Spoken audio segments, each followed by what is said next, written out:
Recueillement à Bruxelles après les attentats de mardi. Une minute de silence a été observée place de la Bourse, au cœur de la capitale belge, ainsi qu'au siège de la Commission européenne, en présence de nombreux dirigeants.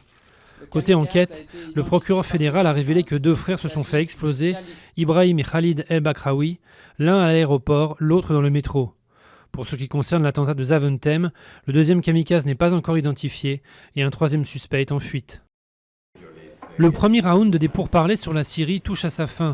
Les négociations indirectes à Genève entre l'opposition et le régime vont faire une pause, le temps de laisser États-Unis et Russie discuter ensemble du processus en cours.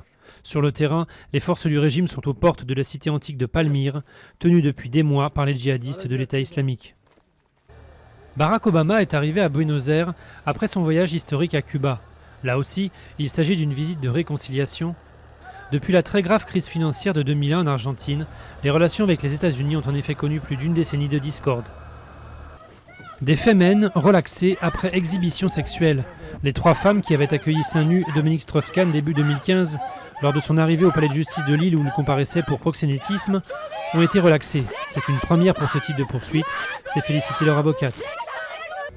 Un safari au Nigeria ? Ce n'est pas forcément ce qui vient d'emblée à l'esprit des touristes en pensant à ce pays, le premier producteur de pétrole du continent africain. C'est pourtant bien le défi que le parc national de Yankari a l'intention de relever en faisant découvrir ses antilopes, ses éléphants, ses phacochères ou ses sources chaudes.